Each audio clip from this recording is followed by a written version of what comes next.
On behalf of the European Studies Institute, it's my pleasure to welcome here Ioulia Shukan from Paris-Nanterre University, where she's an associate professor. She's here for the second year in a row after she presented her, so also to students also in the same setting here, her undergoing research on social movements that have emerged from the Maidan mobilization in Ukraine. We thought of inviting her again in order to speak to us about Euromaidan itself, because it happens that she wrote a book about Maidan, so about the Maidan uprising, about the mobilization. And this is a very special book because it's based on field research, ethnography.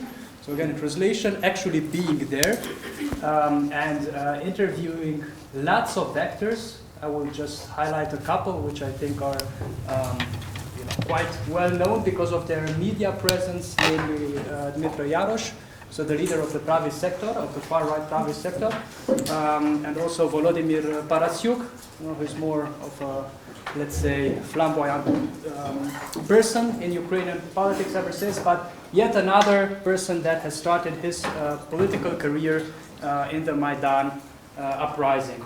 And it's actually quite an extraordinary ethnography because she was present on both sides of the barricades. She also interviewed or spoke to the police personnel, the Berkut special forces present there, and she also visited several other sites where the activists that have participated in Maidan went after Maidan. And she was also very much, I think, at the stage when writing up this book, when finishing working on this book, thinking about the wider implications of Euromaidan and what has happened or what has become out of it, the connection between Euromaidan and the war. These are all questions reflected in the book. And also reflected in the personalities and the biographies of the people that have participated and that she has interviewed. Even I think by the time the war in the east of the country had cost some 9,000 lives, out of which I learned from the book, 4,000 people lost their lives after the Minsk agreement was signed. So out of 9,000, 4,000 victims after the Minsk agreement, or following the Minsk agreement. And these are all questions that are reflected in these biographies and in this book, and we thought what better person to talk to us about Euromaidan and the wider consequences associated with it than Ioulia. Ioulia, you have the word. Thank you so much for having invited me for the second time. And actually, I will, at the end of my presentation, I will make a kind of build a bridge between the first presentation and this one. So I was asked to reflect together with you on Euromaidan, and I will use the term Maidan because it was not only about European aspirations. There were some other claims behind this social mobilization. And the most simple, actually, way, at the same time simple way of addressing this question is to try to find an answer to this title. The title of my presentation is Maidan a Revolution. Of course, it may look like a very simple question, but actually it's not so obvious. The answer is not so obvious. And I will try through the glasses of social theory, historical sociology of revolutions, plus analysis of evolution in Ukraine, post-Maidan Ukraine, to build up my argument. And at the end, to provide you an answer to this question of whether Maidan is a revolution or not. I will start maybe with a very, very brief chronology of events, just to remind you what we call Maidan, actually. It's a protest movement that started in Kyiv, in the very heart of the capital of Ukraine, on the Independence Square. Square in Ukrainian, Maidan. That's how the name Maidan was actually used. It started on November 21, 2013, when the government and the President Yanukovych decided not to sign the association agreement Ukraine have been negotiated with the European Union. And actually, one of the claims of this mobilization, a very small one actually at the very beginning, was the signing of this association agreement. But behind, people, of course, not all have this sense of what this association agreement represents, but there was some prospects for change actually associated with this agreement, but also with European Union and very ordinary representations of what this kind of cooperation may bring to Ukraine. And of course, there are those representations and expectations related to the agreement, of course, anti-corruption.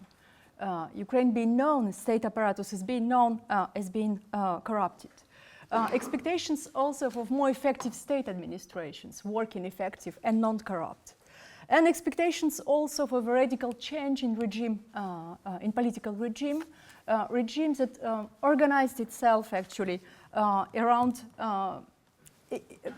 competing oligarchies in Ukraine, and a kind of disbalance that the President Yanukovych established under his rules, with one group, one oligarchy group, dominating all the others, the so-called family. And at the very beginning, Maidan was the mobilization of activists, civil society activists, engaged already sometimes in anti-corruption activities, journalists also, and especially investigative journalists, students of Kyiv University that was there at the very beginning. And second stage is this violent police assault on the protesters that happened on the night from 29 to 30 November. A very shocking event for Ukraine because all previous mobilizations were very peaceful and there were not so many casualties as a result of those manifestations. And so the movement takes another characteristics. It becomes a popular massive revolt because from a small gathering on Maidan, it becomes a movement that occupied the space, the place of the square of independence, plus several public buildings surrounding this place. And of course, the scale of the movement changes also. That's why I use this term revolt in the sense that 100,000 protesters gathered on Sundays in Kyiv around the same claims. And the two other important stages in Maidan are related to violence and the use of violence for the first time in the history of Ukraine, while Ukraine had known two previous mobilizations that were peaceful. So the first one is violent clashes actually that happened in the mid-January 2014. And the first 4 deaths on Maidan among protesters. Of course, it provoked a shock. And once again, because the reference point for Ukrainians was the Orange Revolution of 2004, which was a peaceful revolution with a peaceful outcome and negotiated outcome.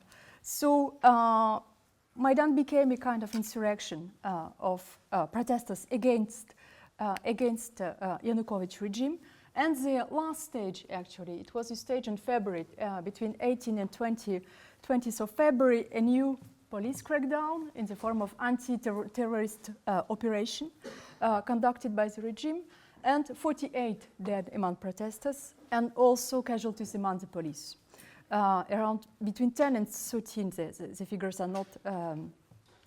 I mean, in different accounts, you may find different figures, and of course, it was the end in the sense that the state collapsed, the state repression apparatus collapsed in the face of so many deaths, and Yanukovych decided to run away, which ended actually the protest.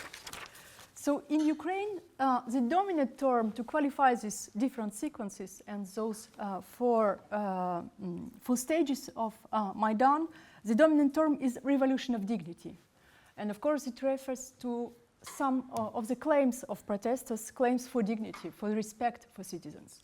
Claims that we find not only in Maidan, but in other different popular movements against especially authoritarian regimes.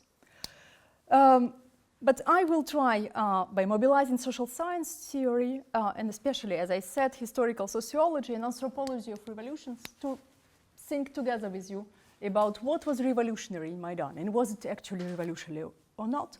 And I will go back and forth between some references in social science theory, very few, don't worry, and then some also analysis of political and social, especially situation in post-Maidan Ukraine.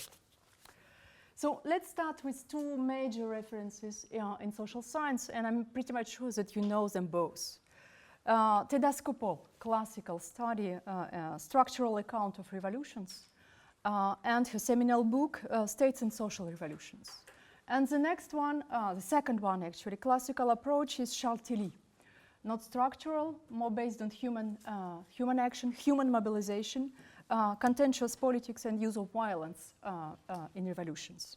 So from mobilization to revolution, but there are many other books where Tilly developed actually its ideas and tried to redefine the notion of revolution. First of all, Skopol. Tedesco offers to us a very restrictive conceptualization of revolution. And actually in the book, if you had a chance to look at the book, she analyzes three major revolutions. The French Revolution, the Russian Revolution, and Chinese Revolution. And she opposes those three to sequences of top-down reforms in Prussia and Meiji-era Japan that she doesn't consider as a revolution per se, because it's a kind of political elite initiative of transformation. She makes this distinction between social revolution. A true revolution is usually a social revolution. And when I said it's a structural account of revolutions, because for Skopol, a revolution supposes rapid and profound transformation on political and social structures, actually. That's why the sense is very restrictive, because revolution, it's a kind of sine qua non condition of revolution, those kind of political and social transformations. That's why French, Chinese, and Russian are revolutions, actually, and others she study are not. And she focuses on structural conditions in those three French, Russian, and Chinese sequences, and structural sequences also in a revolution. And actually, a revolution supposes, for Skopol, a change, when I say social change, it's a change in production relations, it's a change in domination also, to a dominant class change. And the causes are, it starts actually a revolution, according to Skopol, with administrative and military collapse of a pre-revolutionary state. There are attempts to reform this state, but there are some resistance also, and especially she identifies these groups that is resisting transformation, landowners. And there is another group, a challenging group, and this group are peasants and peasant communities in her analysis of these three. And at the end, we will have this revolt of peasants, so the dominated class will revolt against dominant class. There would be necessary transfer of power to new elites legitimized by the mobilization. And then also another structural precondition, condition actually to qualify in a sequence as a revolution, revolutionary measures, which will bring up those political and social structure. So it's a restrictive definition with a particular focus on structural changes. That's what you have to remember when I will move to Ukraine. The second approach is Charles Tilly. Charles, actually in English, definitely Tilly, should be in French, Charles Tilly. He offers us a broader conceptualization of revolution. And he focuses mainly on collective action, collective mobilization during those sequences, and as a result, less a structure but more a human action, because the revolution is a result actually of human action. He defines the revolution as and it's quotation, forcible transfer of power state from one group of dominant elites to another. In this sense, there are several conditions under which a revolution may happen. There should be a struggle between at least two contenders, the actual power, for example, and opposition that will contend and contest actually this power. Opposition that will try to take the state, take over state power, using violence, because violence is something characteristic to revolutions, according to Tilly. Both contenders, all of them will use violence. Both the state will try to repress, to suppress actually all the other contenders, and contenders themselves, they will also use violence in order to get to the power. And what is also important, the citizen support, because contending blocs rely on citizens. They need the support of the citizens in order to erect power also. So we have a kind of broader vision of a revolution in Charles Tilly conceptualization, but not any abrupt regime change is a revolution for him. Because unlike Skopol, he will be interested also, and he was actually interested also in unsuccessful revolutions. And that's why he has this distinction, important to my mind also when we will get back to Ukraine, between revolutionary situation, the situation of multiple sovereignties, and competing blocs that compete actually in a territorial setting for state power, and revolutionary outcome. The result of a revolution and revolutionary outcome that will bring up a change, a regime change. And so for Tilly, a complete revolutionary sequence, I put it, it starts with the breakup of domination, and it supposes the reestablishment of political domination under new rules, so under new elites. So we will try, and I will try together with you, to apply those two schemes to the Ukrainian situation. And before going into this, I should say that Tilly actually was used by other specialists of Eastern Europe and post-Soviet states also, because it's his definition of revolutionary outcome found extensions in this notion of democratic revolution or electoral revolution also. Democratic revolutions refer to velvet revolutions in Eastern Europe at the end of 80s. Actually, behind this idea of democratic revolution, there is the idea of a spontaneous popular uprising against a dictatorship. Spontaneous popular, but also peaceful, usually urban-based and cross-class uprising against a dictatorship. And in the very early works of Mark Thompson, who used this concept of democratic revolution, actually there is an idea that after revolution there will be democracy and democracy consolidation, because the breakup of authoritarian regimes entails reforms and establishment of a democracy.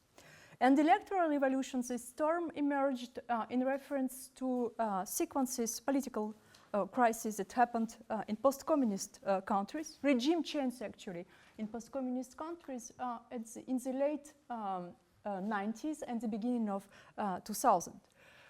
You definitely know, if I ask you what are the references of those revolutions: Orange Revolution in Ukraine, Rose Revolution in Georgia.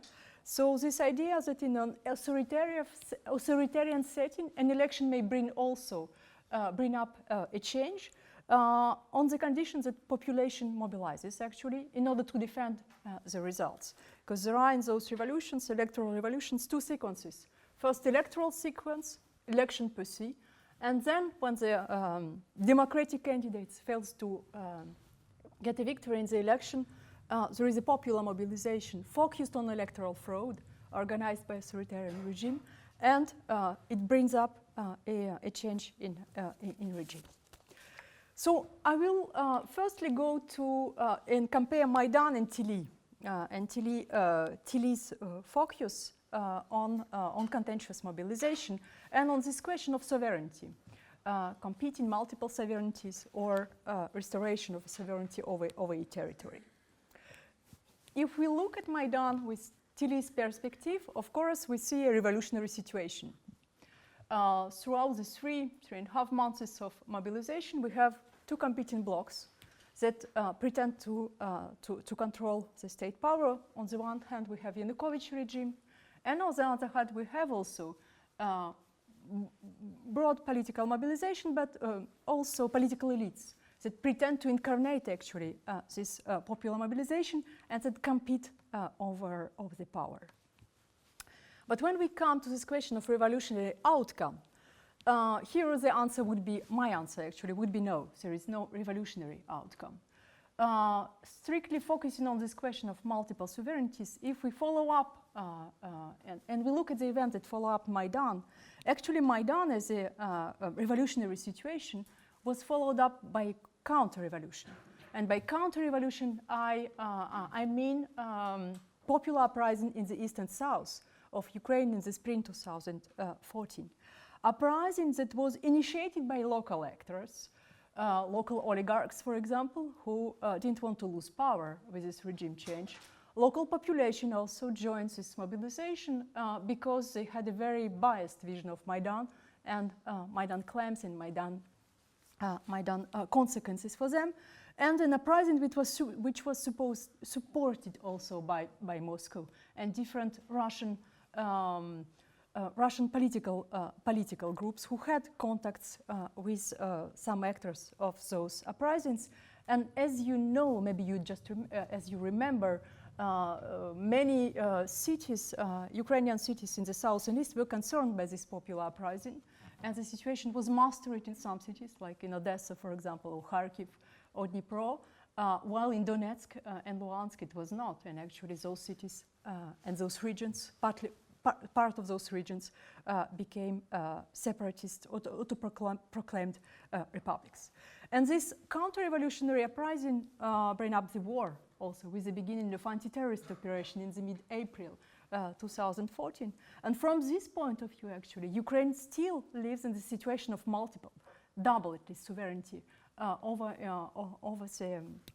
the state power, because Ukraine doesn't control part of Donetsk and Luhansk regions and is engaged in a war with armed forces of those two republics, and behind them, of course, the support, military and financial support of Russia. And this will help me actually to make a kind of disclaimer, because I have to mention the war. I think it's impossible today to talk about Maidan and its consequences and try to evaluate Maidan without mentioning the war. Because the war has actually, Maidan, of course, generated some phenomena and some profound also transformations within the society, but transformations that have been reinforced by the war, because the society is deeply worked actually by the effects of the war. And the war also set some new challenges the Ukrainian state has to address, because only there are a low-intensity war on its territory.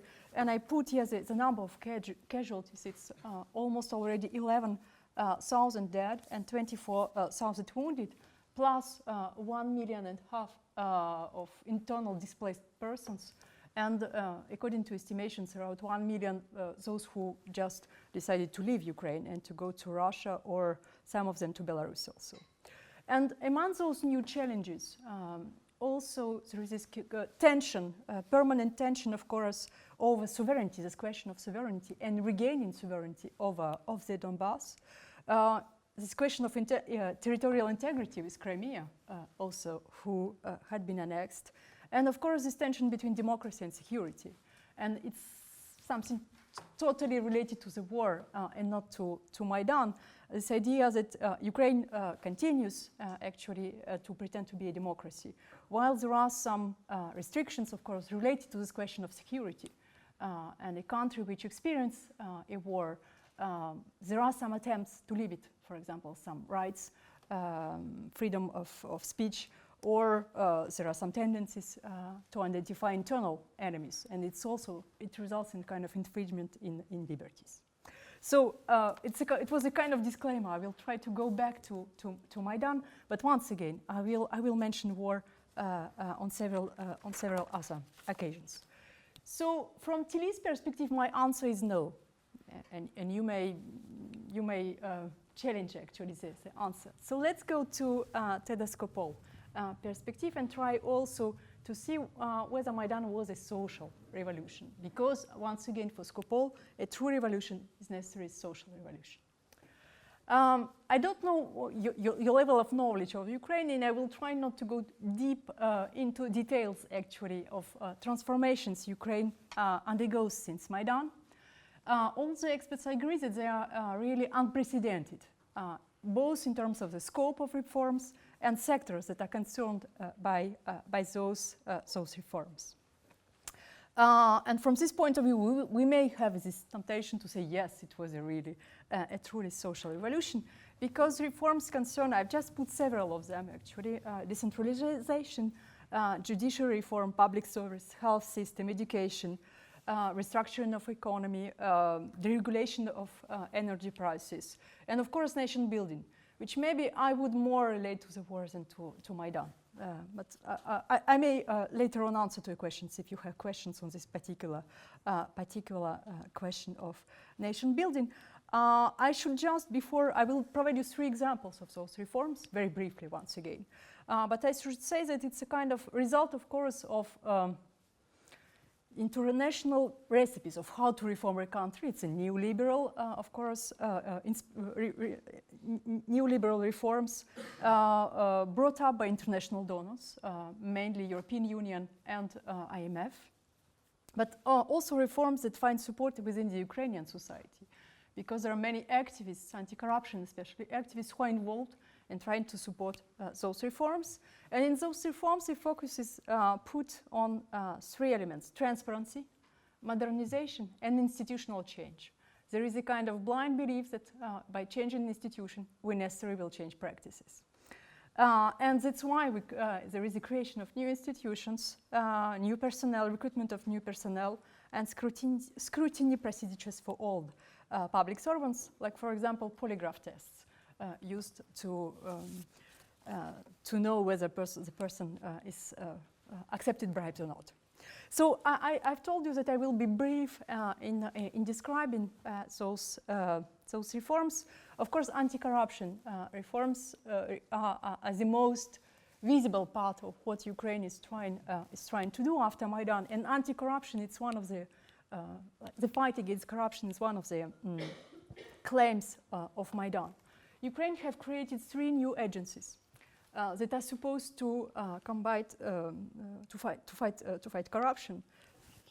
The first 2 actually, National Anti-Corruption Bureau and Anti-Corruption Prosecutor's Office, they are supposed to investigate and file criminal cases against, especially particularly former elites, former public servants, former present actually, public servants.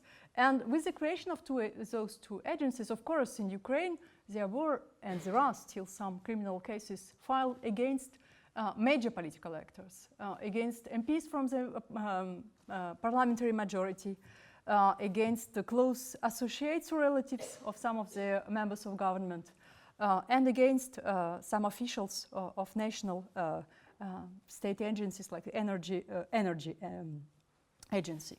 And there is another institution creation, the so-called Agency for Prevention of Corruption. This one is supposed to look at the electronic declarations of all public officials, starting from the president, but also judges and all public servants. And actually, when those declarations of personal assets were put online for the first time, it was a kind of shock also in Ukraine, because a country that receives a huge amount of international financial help has an enormous gap in terms of revenues and personal assets between elites and ordinary people. The other reform, very visible and also related to Maidan claims, is the police reform. And actually 2 units were directly concerned by this reform. The first unit is a special anti-riot police Berkut, known for its violence against protesters, and it was just dissolved actually and replaced with other new units, and all personnel was supposed to go through scrutiny procedures, attestation procedure. And the other institution reformed within the police is the so-called road police, GAI, DAI in Ukrainian. Also known this time not for its violence, but for corruption, actually. And one of the most visible reforms concerned actually DAI, with the creation of the new patrol police. And if you're interested in Ukrainian politics, at least a bit, you have seen those images of young policemen recruited for this new patrol police, who were provided with modern equipment, and they look like modern police. The last one, which I would mention, the army reform. And here, once again, of course, army reform is much more influenced by the war, actually, and the necessity to conduct, to defend and try to regain sovereignty, than to Maidan. And Ukraine went from the situation where the army was underfinanced, under-equipped, with very low level of discipline, which actually pushed the state to resort to citizen support and to discharge actually all these military functions on citizens, both through creation of paramilitary units, volunteer battalions, through 6 waves of mobilization, military mobilization. Around 100,000 people was concerned by this mobilization, and they also relied on those citizens who, as volunteers, delivered some goods and equipment to the army. And today, experts agree on some success also in this reforming process of the armed forces. Officially, it's a more professionalized army with 200,000 active military service, more equipped, better equipped actually than before, and we see it on when I discuss with volunteers, and actually it comes up also in their accounts, public accounts. They deliver different types of goods and not goods they were delivering actually in the beginning of the war. And it's an army that wants to meet NATO standards because Ukraine wants to integrate NATO. And my last point on reforms also in reference to Maidan will be European Union, because this association agreement actually was signed in November 2014. It was followed with a free trade agreement, and Ukraine is about to totally change its trade balance actually, and European Union became the major partner, the first partner of Ukraine in different economic exchanges, but that cannot for the moment offset the loss of Russian markets also for Ukraine. And the last point, which is also associated with this agreement, visa-free agreement, which entered into force in June 2017. And according to official statistics, 2 million of visa-free traveling Ukrainians within a year. There was this figure very recent in the beginning of January 2019. So it's rather good account that I have provided, and we, as I said, we have this temptation to say yes, of course, a social revolution. But once again, no, because major structural problems actually are still there, and it's not my only conclusion. It's a conclusion of different analysts, researchers, or experts working on Ukraine. Of course, Ukraine underwent some changes, actually, especially in terms of political personnel. There was a transfer of power to opposition elites. But actually, there were few changes in the political system. And it's still a political system that is based on confusion between business and politics. And it is still a political system which is based on this distribution of state, selective distribution of state preferences to a limited number of competing financial political groups. And so it's a state that remains captured actually by those economic elites that are trying to either enter directly into politics or influence Ukrainian politics. There is a kind of a reconfiguration, of course, of actors. The so-called family I've mentioned, people close to Viktor Yanukovych as a financial group, as an oligarchy group, has disappeared. Many of them are in Russia or are trying to get assets in the self-proclaimed republics. But you have still old actors, actually, powerful actors. I've just provided two names. Rinat Akhmetov, the wealthiest, the biggest personal asset in Ukraine. Of course, he lost also some assets in the Donbass as a consequence of the war, but however, he still is a major actor. As well as another oligarch, Igor Kolomoisky, also have lost some assets, but have secured others. And both are actually placing their bids on the candidate on candidates for the forthcoming presidential election. There are also new oligarchy groups, new financial political groups that have appeared, and actually they are structured about those who arrived to power. So those all new elites. Petro Poroshenko, himself a businessman who has been elected president, or another important figure within this among those new elites, the Minister of Internal Affairs, also a businessman, acting today as a minister, actually. And what I've mentioned, this selective distribution of preferences, state preferences. Those new oligarchy groups, they also try to take control over state-owned companies to extract private benefits for themselves, actually, and not benefits to redistribute. Or just they're trying, for some of those state-owned companies, they're supposed to be privatized through the process of privatization. So they're trying to get control of those assets through this process of privatization. Why no change, actually, and why the new elites have not decided to distance themselves actually with old elites, especially those who have lost their legitimacy through mobilization. Because the state and the new government was very weak in 2014, especially as this popular uprising in the south and the east was threatening the central government, so they had sometimes just to pass alliances and to get into exchanges of service with those local elites. And later on, actually, they just decided not to continue, not to launch this new effort of distancing oneself with old local elites. And we have these situations where old mayors, for example, who are they are acting also as mayors, but also heads of financial political group controlling a city or a region in Kharkiv or in Odessa. They are still there, and they're engaged today with in a kind of exchange of service with the central power. Exchange of service, it turns around loyalty against laissez-faire. And when I say laissez-faire, it's both in political terms, of course, but also in terms of business, because they continue to use politics to protect their business on very local level, and they sometimes use violence, also both state violence, both police, but also private security groups to secure their interests. And just to end up on those major structural problems,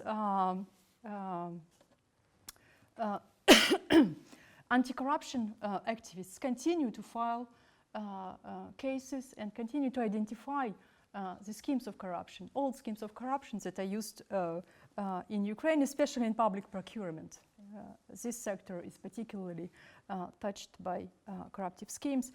Military, in spite of this reform of the armed forces, military procurement remains very corrupted, especially because there are secret procurement for defense reasons. It's not public, and it's a very corruptive favoring deals in this sector.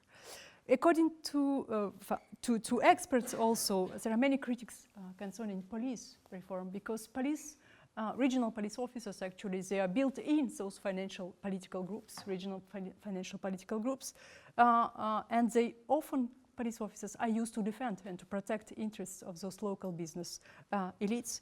And some would say, especially some experts, there are two major in Ukraine research institutes interested in this question of police reform. They say that patrol police is also a kind of decorative element of reform, an element that was brought was extracted from a Georgian success story, and they tried to implement it in Ukraine. But as a result, it's decorative in the sense that the new recruits are very few within this new police, and all practices and all personnel are much more important. But there are some other also structural problems with low level of training, low level of accountability, and etc. And there are also attacks on anti-corruption agencies. The three that I have mentioned, they have problems with advancing their files. According to anti-corruption reform, and one of the claims of European Union is the creation of anti-corruption court. There is also no advancement on this. And finally, actually, those local networks of leaders, they use violence against activists.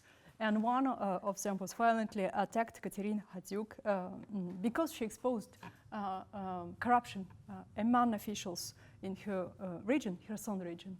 And among the police, she was attacked and died in November. So, of course, this rather sad and grey picture explains the answers that I provide on this question. No major structural reforms, and from Skopol's perspective, Ukrainian Maidan is not a revolution. And maybe the main failure of Maidan is its incapacity to restore confidence in politics. And because of this very grey picture I have presented, there is a dominant feeling of disillusion. 5 years after a great major popular mobilization. I've just, to illustrate this disillusionment, I turned to very last surveys, December 2018 and November, another one, 2018, which show those figures express this disillusionment with 70% of Ukrainians that consider that their country goes into the wrong direction. Supposing that Maidan was the right direction, actually, and claims expressed in Maidan, they define this right direction. And among those disappointed, you have three major concerns. The war, of course, the ongoing war in the Donbass. It's a kind of steady rate of 70%. It's a major concern.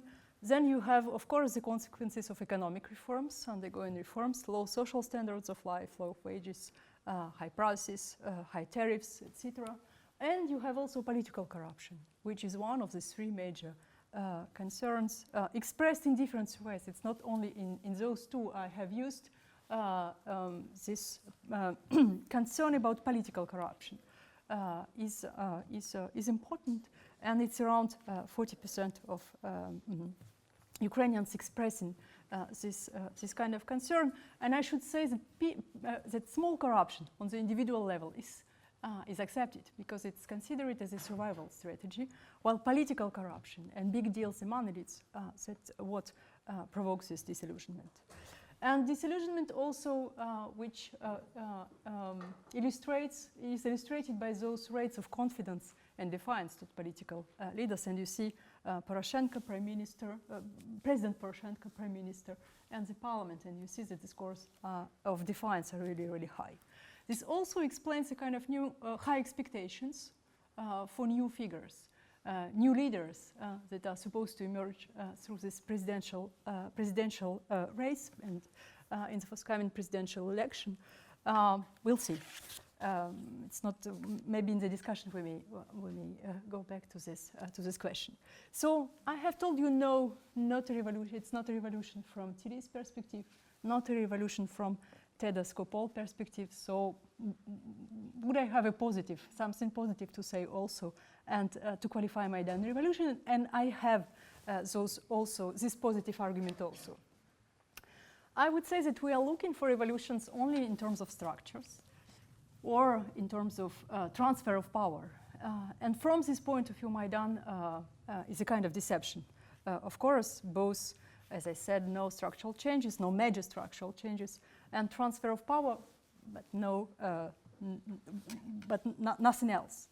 My argument, and actually it echoes the book Mihai showed to you, my argument is that we need to look for evolution not in structures, in the structural changes. We should change the level of our analysis. And what I'm trying to do actually, yes, in my research, to go to micro level of individuals and ordinary protesters. And all those changes that they undergo through revolutionary processes. I would say that opposition to privilege claims for justice are the common grammar of revolutionary mobilization. And the common outcome of revolutionary mobilizations are emancipation and empowerment for those ordinary protesters. It's not new per se, this idea, because we find those ideas also in historical anthropology of revolutions. Historians who, through anthropological lenses, try to analyze revolutions not as a kind of top-down dynamic, but they are trying to understand what's going on during the revolution, during those months or years, maybe, of revolutions. I have two references here, maybe one you know and the other you do not know. The first one is Timothy Tuckett. Becoming a revolutionary, the deputies of the French National Assembly. He, through archives, focuses on trajectories of over one year of MPs of this French National Assembly, and he shows how they evolve. Actually, they have different ideological backgrounds, they have different attitudes to monarchy, and he shows that actually at the end of this year,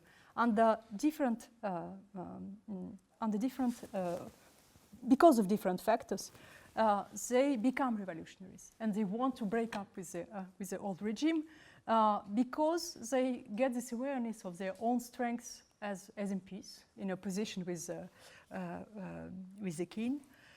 Because there are great speakers in the assembly who manage to communicate revolutionary ideas. Because also people from the streets, actually, ordinary Parisians, they also have an impact through their claims, the claims they address to MPs, they also influence their trajectories. And the MPs are also very deceived by behavior of old elites, notability. And all this brings to a kind of change of their position and break up with the monarchy. So Tuckett looks at what was going on actually within the revolution and how it brings change on the individual level. The same approach with Chaim Burstein. He's an Italian historian, revolutionaries, political anthropology of the French Revolution, so another specialist of the French Revolution. His focus is on ordinary protesters, and he found in archives accounts of those ordinary participants who took part in different sequences in the revolution and acquired the sense of being an actor, actually, being someone that may influence, impact both elites, but also the course of events. And many of those ordinary revolutions become, under the French Revolution, public figures. So that's how he, through archives, manages to trace those trajectories. This same approach, actually, to revolutions you may find in France. There is a huge set of literature on May 68 protest in France, and Boris Gobi, one of my colleagues, they try to look at those protests also not in terms of structural change or not dynamics between protesters and the state, but also how ordinary protesters, what kind of changes they undergone during this revolution. And of course, there are some studies also of Arab Spring with the same focus of what was going on those places people gathered actually, and how they transformed ordinary lives. And Maidan, there are many testimonies. I'm not the only one who have conducted this research. My Ukrainian colleagues also post-fact collected testimonies. And those testimonies provide us a basis for such kind of analysis in terms of political socialization and transformation of political consciousness of protesters. And if we look on these individual biographies, actually, and political subjectivity that emerges through revolution, I would say that Maidan is revolutionary, actually, in this. Firstly, because Maidan managed to federate and to attract people that had very distant relationship to politics. So Maidan helped actually to implicate into politics people who voted on a very irregular basis and people who were not members of parties, associations, or trade unions. And we have this figure, DIF, Democratic Initiative Foundation, one of their major Ukrainian survey institutes. They've conducted a survey in the beginning of the Maidan with this figure of 92% of protesters had no political affiliation. Some of them actually participated in the previous mobilization in Orange Revolution, but it was not the typical situation. There are many newcomers, new participants, actually, and Maidan managed to move them. I'm not saying that this kind of political subjectivity is crystallized, fixed, set forever, actually. But it was a moment of revolutionary moment from the point of view of relationship to politics. It was also revolutionary because it disrupted and transformed actually ordinary lives, and it offered a large spectrum of engagement. Engagement that we do not consider usually as a kind of protest engagement. Cooking on Maidan, is it protesting? We would say no, but actually yes, it's a kind of new way of participating in those protests. And new lifestyles, what I call new lifestyles, maybe you know, some of you know that there was a kind of division of roles also in Maidan, and you had people who lived there actually all the time, the so-called permanents, for example, who had free time, for example, or who decided just to go and live and to devote their life to this mobilization. And permanent protesters were opposed to occasional participants. Occasional but rather regular, because they were coming, this term is referring to inhabitants of Kiev who went to Maidan in the evenings or during Sunday gatherings. So it is revolutionary from the way it affects individual lives and makes individual act actually in this situation. It's also revolutionary in the sense of political socialization and the knowledge that was circulating on Maidan. I remember my discussions with protesters who explained me the strong points and the pitfalls of constitutional reform that was negotiated at that moment between opposition and Yanukovych. And it was very surprising for me.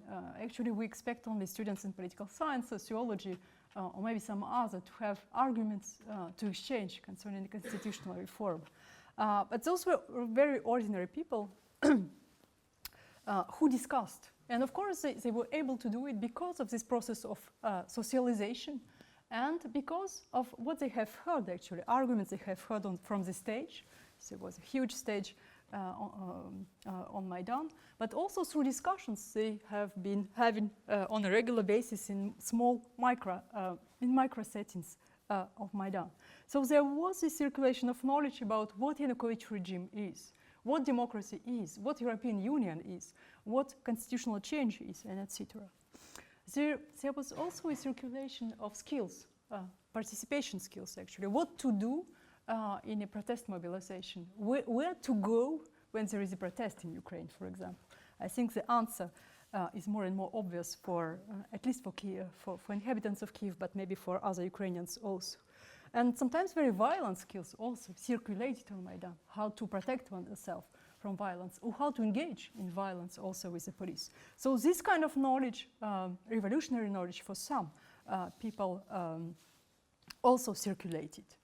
And this kind of circulation helped also prepared those ordinary citizens to stand, to resist, and even to resort to violence, because Maidan knew these two sequences when not only the state actually used violence, but protesters themselves also resorted to violence. And actually this transformation from ordinary citizen to revolutionaries is, we may follow it in the transformation of claims. Because in December there was no claims of Yanukovych resignation, for example.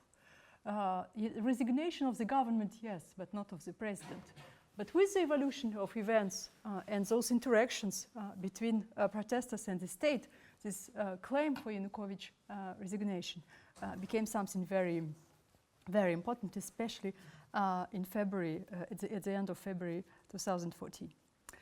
And the consequence, actually, of this political socialization on Maidan, the sense of empowerment, and the inversion of relationship between citizens and elites. I'm not saying that ordinary citizens dictate everything today to elites, and I proved you, I mean through the facts I have mobilized, I proved you the very contrary. But I would say that within the Ukrainian societies there is this idea that people have, may take the power, actually, as they did it during Maidan. There was some sequences when protesters opposed even those oppositional elites that pretended to represent them without saying, without mentioning this opposition to the regime itself. And I would say that this empowerment is symbolized by what in Ukraine is called the third Maidan, the threat of the third Maidan. Third Maidan has this possibility of people to self-organize, to stage a popular uprising against elites. And an ability of ordinary citizens not only to mobilize themselves, but even to use violence if necessary to overthrow a regime. And I would say that, yes, this idea of third Maidan is very present, and everyone, especially in the first 2 or 3 years, people were expecting actually of the third Maidan. When it would happen, and it's difficult to say when, but I would say that through this capacity of Maidan to bring up to politics many ordinary citizens, and through the circulation of knowledge and skills that people got on Maidan, it is something that may happen. And at least there is a sense among Ukrainians of being able to do this, without presuming when it will happen in which forms. And maybe the last point also, I would say that it's a revolution Maidan through the prism of long-term biographical changes it actually entailed for some individuals. Because Maidan, as I've mentioned, provided new forms of engagement, different types of engagement in different forms of protesting, staying guards, building barricades, cooking, all those forms of engagement were available, and everyone could find actually its own way of doing and protesting. And Maidan, but also the war, and that's the difficulties of separating the two events and trying to define which is more important in terms of consequences. Maidan also generated new forms of citizenship. So not only citizens' engagement, but forms of citizenship. And by citizenship, I do not refer to duties and rights, kind of static relation between a citizen and the state. I understand by citizenship practices, actually, of doing, discussing about the common, about the way to live together, and practices that go together with those discussions or acts. And I would say that among those new, I would distinguish among those new forms of citizenship three of them. First one is volunteering. This idea of voluntary mobilization for a collective cause. Mobilization on Maidan, or later on mobilization to provide, for example, equipment to front lines, or mobilization to help IDPs, etc. So voluntary action in cooperation, or even sometimes in replacement of the state, actually, because volunteers stood in, actually, in some activities that the state was not able to carry. And the second form is what I call citizens lobbying. We saw it both in Kiev, but also in different in different cities and regions. Self-organization of citizens who want to lobby their position, who want to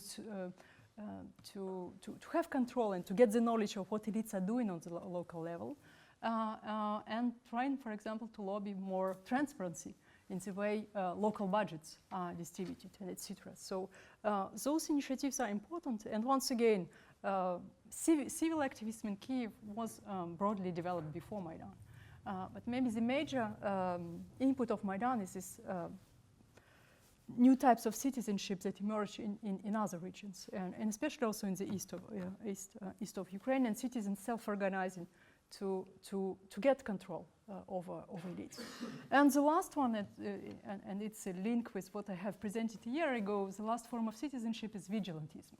This tendency of ordinary citizens to take up some security issues, actually, and of course to go into state monopoly, to impede the state monopoly of violence, or citizens' interventions, for example, administration of justice, just replace the state and the judicial system to provide justice, for example, to punish corrupt officials. It's one of the examples widely known. So those new forms of citizenship, I would link them both to Maidan, but once again to the war also, because the war, as I said, reinforced some tendencies and phenomena that generated through Maidan. Your legitimate question would be, of course, yes, okay, it's a revolution from this point of view, but how many are they, those revolutionaries? And is it so revolutionary? Maybe it's just a small fringe of people concerned by this. And here I would have difficulties, of course, in evaluating and providing you an answer. There were attempts in evaluating volunteering from a statistical point of view, and we have very few ways actually to quantify here. We have self-declaration in surveys, people who self-declare themselves volunteers, and the figures for different surveys are around 13 or 15%. But we have another indicator of this volunteering and the way this form of citizenship actually, the place of this form of citizenship within the society is this question of confidence. And actually we see that those citizens who volunteered in securing IDPs and helping IDPs, or in helping both military and civil population in the war, they're the most trusted institution in Ukraine. And it's over 5 years, the figures are mainly the same, with around between 60 and 65% of confidence scores. And the two institutions, the most trusted institutions, are the church, but the level is lower than for volunteers, and the armed forces also that are trusted in Ukraine.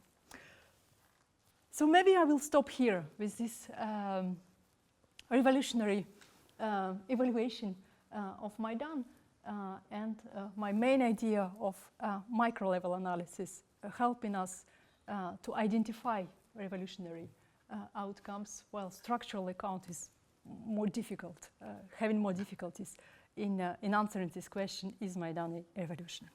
Thank you.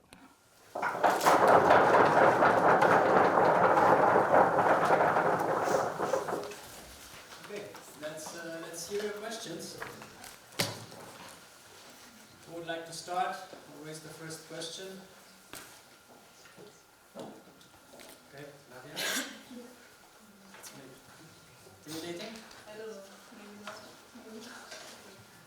Okay, thank you for your presentation. I have a question. Maybe I think I might have missed a connection. So the question is I understood it as a micro-level concept of revolution. I'm not very skilled in these topics, so my question is this based on the concept of Skopol and the social revolution, or would you claim it as another concept? And when, like, what is the specifics that makes it not a politicized mobilization or radicalization or anything but a revolution? Maybe I just missed this point. And yes, how to find the difference to also radicalization. So how is it positive empowerment, and how to differentiate it from some parts of radicalization maybe in society. And if another question would be about variance. If you did you only ask people in the capital, or how you could I'm sorry, to how many different actors you could ask and talk to? Sorry. Shall we take other questions, or? Yeah, I think we can collect one more, because we should collect it. Hi, thank you for a very interesting talk. My question is, maybe I've been talking to the wrong people, but the main impression I've got about post-Maidan Ukrainian politics is there's a lot of popular dissatisfaction with the outcome. A lot of that's to do with the war, as the statistics that you presented showed, but a lot of that is also to do with the fact that there's a widespread perception that things like corruption haven't really changed. And I wonder, you presented quite a positive picture about the capacity of Maidan to make a third Maidan a possibility, or at least the threat of a possibility. But is it not possible that, if anything, it could have delegitimized that kind of popular uprising, because people no longer see it as an option that produces viable change? Thank you for your questions, interesting and difficult questions also. I will start with clarifying my argument. Yes, I've tried through references to Skopol and Tilly oppose macro and micro level. As actually they do themselves in their accounts, because they focus on macro and not micro. And my idea was to show you that while on macro level we do not see revolutionary transformations, on micro we may see a process of revolutionary transformation. Once again, I want to insist on this. It's not crystallized subjectivity in the sense that people, once they are dissatisfied, they will necessarily go to the streets. My idea is that they have skills, they have knowledge to do this, and it's very difficult to predict when they will do it, actually. Will they do it or not? And it's more a question of how revolution starts, actually. While I was trying to focus more on processes and the changes actually it entails. Concerning radicalization, I just try to avoid positive or negative. I just avoid to be normative on this point. In my book, actually, I, through interviews with people, ordinary citizens who got radicalized and who used violence, who participated in violent clashes with the police, I tried just to trace those processes that made violence that legitimized violence and the use of violence in these settings. Because through interactions with, of course, the regime itself, through repression and the way ordinary protesters were affected by repression. Because of this sense of despair, staying 2 months in Kiev on Maidan and without seeing the progress and without seeing claims satisfied, of course, it fuels a kind of frustration also. So I tried to explain through this dynamic between the state violence and even private violence, because the state delegated violence also to private actors, how people got radicalized without saying positive or negative. I mean, I think it's not very sociological way of doing it. Even I have colleagues, of course, who try to reflect on this from negative or positive point of view. But I think it's much more interested yet to grasp the violence as a process of interaction between actors without providing an answer of positive or negative. It was perceived as a positive. Once again, it was another kind of process on Maidan because violence was considered as totally illegitimate in the beginning. And the focus was the accent was put on Maidan as a peaceful event. Everyone was stressing this. And later on, violence became largely accepted. And in the book, I have many descriptions of the situation, to which extent in the situation of insurrection, violence is totally something ordinary, actually. Concerning your question of politicization, maybe I didn't get the question itself, but maybe you were asking me about politicization. Every social movement politicizes. And I would agree actually with you, yes, of course. But what is different here is the length of this movement, almost 4 months. And the way those protesters were exposed to different knowledge, skills that have circulated. And from this point of view, I would say it was revolutionary. But I would definitely agree with you that politicization is not only a characteristic of revolutions. Of course, every mobilization politicizes. And we see it actually in France, which is something interesting. I will just mention it. Because Maidan became a reference point for yellow jackets, for example, in France. From the point of view of this idea of people empowering people being able to address claims and to impose new measures on the elites. Just about capital versus region, maybe I should specify, because I started collecting testimonies during Maidan, actually, because I was going there to circulate on the place and to meet people and to discuss, trying to go to different settings, both cuisines or self-defense units, or just people gathered on the place. And I continued my ethnographic research in the regions, actually. 2 regions, Kharkiv and Odessa, that I have mentioned. I've been working on ethnography of a volunteering group in Kharkiv, women that engaged in caregiving to wounded soldiers in a Kharkiv military hospital. And I have been following, while working with them when I go to Kharkiv, I have been following them. And in this group, and it's interesting, half of the volunteers, they have participated in the Maidan in Kharkiv. There were gatherings in Kharkiv around Taras Shevchenko monument. And I remember when I asked one of those volunteers, tell me your story. How did you came to the hospital for the first time? And the first phrase she said, if there was no Maidan, I would have never ended up in the hospital. I would have never come. So the story starts for her especially, and for half of the group with Maidan. All the others feel touched and mobilized only with the war, actually, because the war was really close to Kharkiv. And that's why I have insisted on these difficulties to separate both, actually. The proximity of both events and their effects make it very, very difficult. I've lost your point, which was interesting. So what I have noted, popular dissatisfaction contributes to delegitimize Maidan? No. Could you just please repeat your question, maybe? My question was that Mm-hmm. it seems that with the statistics you showed that a lot of people are very dissatisfied with Yeah. the result Mm-hmm. of Maidan. Is it possible that actually delegitimized popular uprising as a method of protest? Because people are not satisfied with Mm-hmm. changes in corruption, and other outcomes. I don't have the sense when talking to people in Ukraine, especially those who have mobilized, and I have the sense of legitimacy of Maidan as a repertoire of action.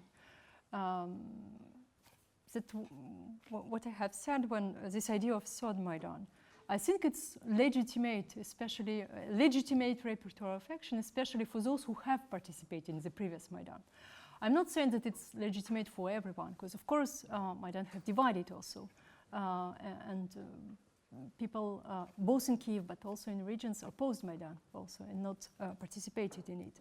But I have this sense for those revolutionaries who got transformed through the events, it's a kind of legitimate way of doing. And there were attempts in Ukraine, sometimes with very radical groups, to organize, to launch a sort of Maidan. to launch a protest on Maidan against the actual regime, against Poroshenko and its policies. But the mobilization didn't take. Ça n'a pas pris, c'est pas ça. It was not followed by ordinary people. I would reformulate it. It was more like initiatives of some marginal groups, while ordinary people didn't participate. But the problem with this idea of Solid Maidan is that we do not know what is this focal point that will talk to so many people that they will go to the streets. But I'm pretty much sure that for those who have participated in this one, they will take part in a new mobilization. What delegitimize, I would say, Maidan is the war, actually, because every mobilization, especially by some radical groups, it's interpreted by the government as a kind of attempt to overthrow the government and maybe a kind of action of Russia. Kremlin agent and this idea of internal enemy.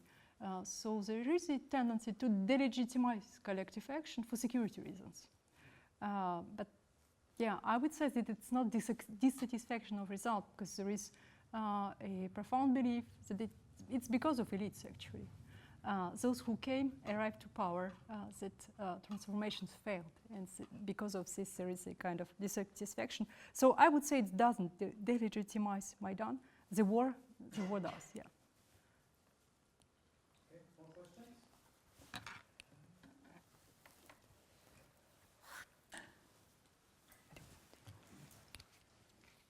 Hi. In your introduction, you briefly mentioned nation building as a result of Maidan, but you didn't return to this aspect later on. I was wondering if you also looked at this in your research and if you can comment on it. For instance, with respect to the popularization of the Ukrainian language.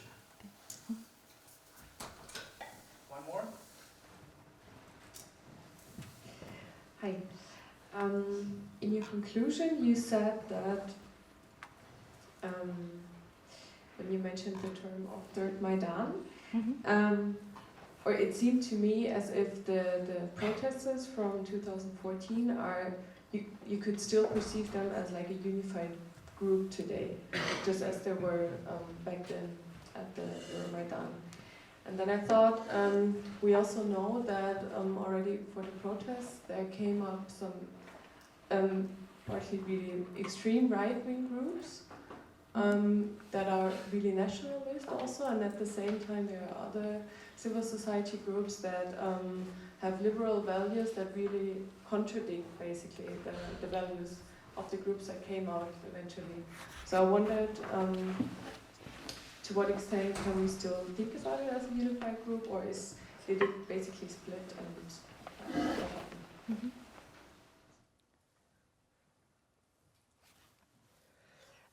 I'm not working specifically on nation building in Ukraine, but I will try to address your question, provide some elements. I've mentioned nation building by saying that it's difficult, to make the separation Maidan of the war, because from social theory and the same Charles Tilly, we know that the war actually is a kind of powerful mechanism that stimulates state and nation building. Maidan launched the so-called decommunization in Ukraine, which mainly started with these attempts by some groups to topple Lenin statues. And the first one, successive attempt, was in Kiev, and then it followed, this dynamic followed different cities, and later on it became a kind of less bottom-up process and more top-down, with the creation of a special institution. The institution was there, but the new director of the institution is National Institute of Memory, on the model of those memory institutes that existed for a long time in Eastern Europe. And it became a top-down process with a continuous decommunization and some 4 laws, memorial laws that have been adopted and that have set some stages and even the calendar for decommunization. As for Ukrainian language, once again, for me, it's very difficult to separate between Maidan and the war, because if you go to the chronology, one of the first decisions that was adopted by the new government in Kiev, it was a decision concerning the law, language law, previous language law adopted under Yanukovych, adopted in a very contested way, with a huge opposition within the parliament by opposition elites, and that's why this new government decided to very rapidly go back to this decision and just to suppress this law.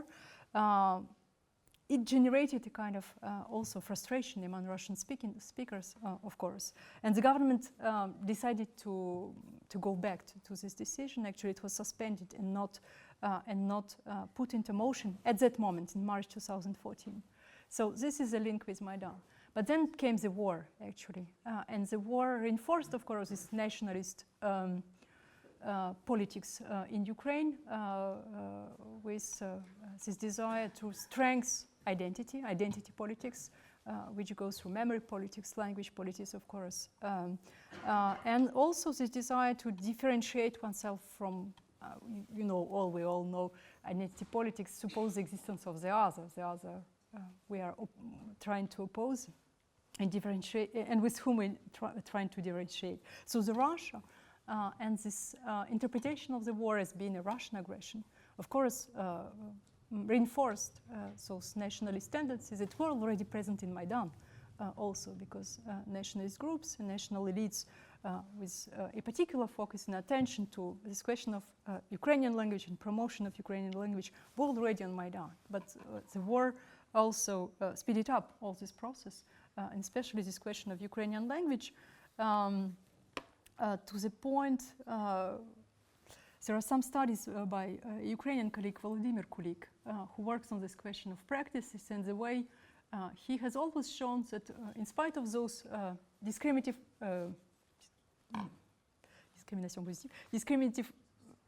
positive discrimination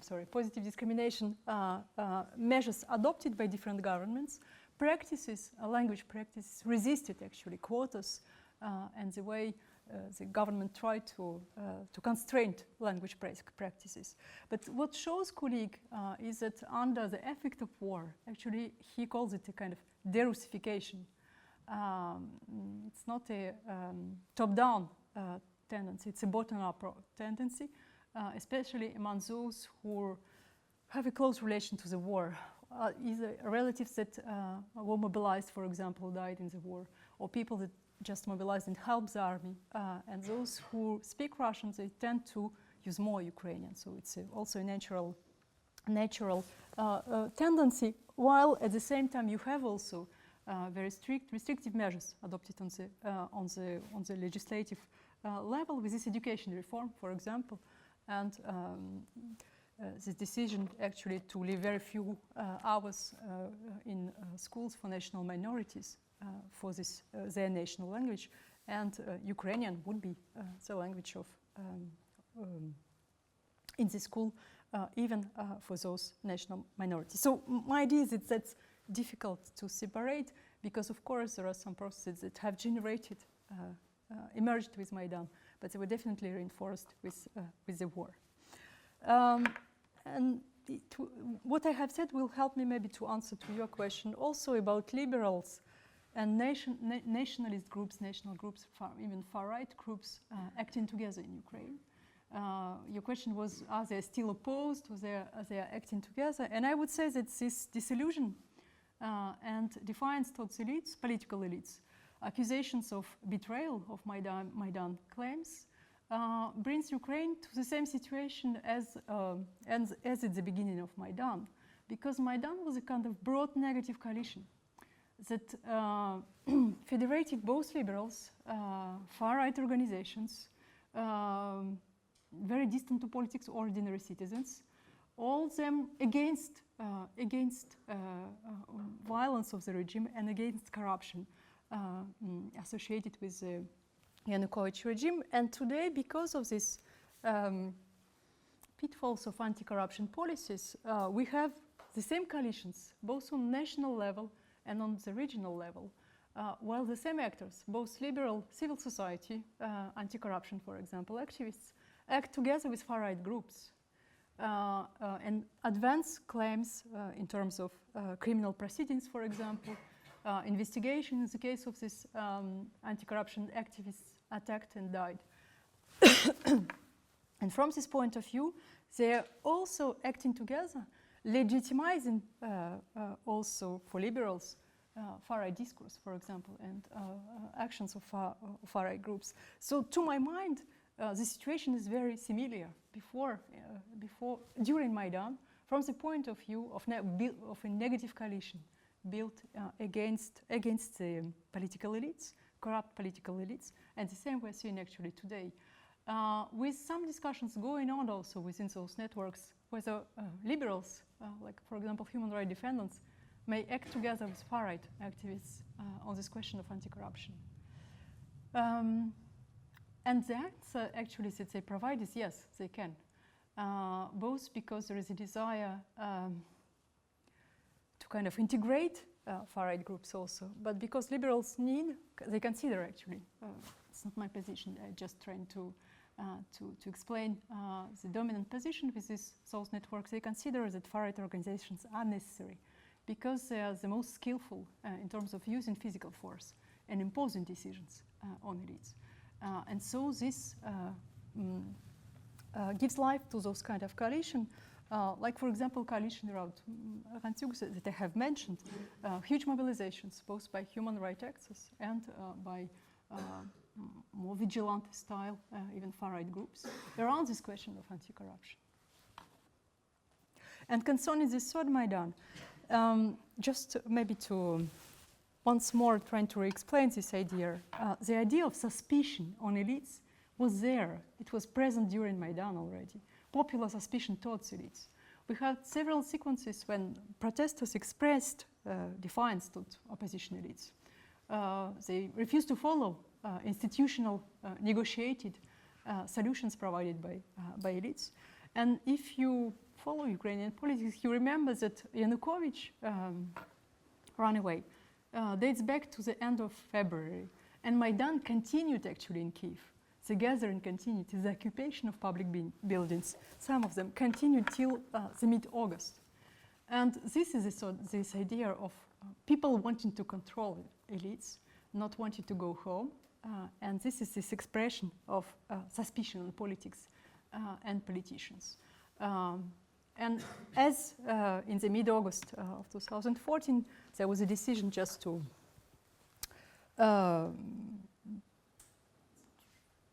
clean up the square.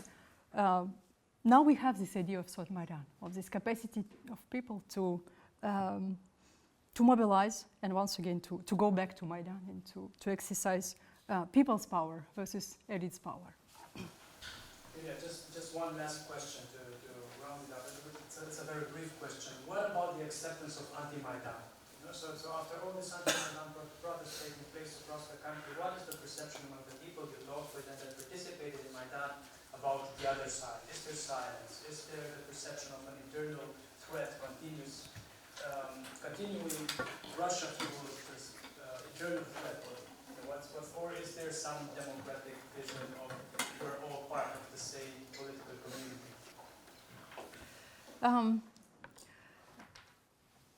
Maidan was not only rose in the sense of color, it was of course also divisive. Of course it generated support throughout the country, an expression of solidarity, but it also generated opposition, either silent opposition, just people condemning this kind of acts and protests, or active mobilization in the form of anti-Maidan. During Maidan, it was people sometimes brought by the regime to Kyiv and expressing, organizing an alternative mobilization in Kyiv. And later on, I think you are referring to the spring, what is called Russian Spring in Ukraine, this counter-revolutionary uprising.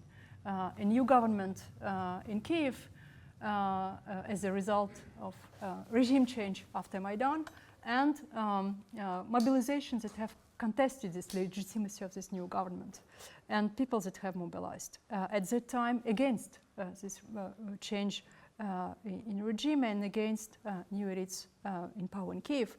There is no acceptance still no acceptance, and I think acceptance cannot be there, especially in the context of war, because people who supported anti-Maidan, either they are just silenced, they cannot express their disagreement. If we take this example of toppling of Lenin monuments, of course, I personally, I have expected mobilization by Communist Party or what remnants of the Communist Party, people supporting it around Lenin statues and trying to prevent their dismantlement. And in fact, no, in this context of war, those people more turn to silent protesters who do not go to streets. And it's also because there is a fear of expressing those kind of opposite ideas, critical ideas, because the war provided a kind of binary schemes of interpreted mobilization. People who would express critics, as I said, may be qualified as an internal enemy, financed or supported in a different way by the Kremlin. And so it contributes to delegitimize the idea even of protest mobilization in these settings. And I think it's the war also who have more radicalized attitudes to those expressing opposite views on Maidan or on the war in Donbass. Okay, thank you, Ioulia, for the very interesting.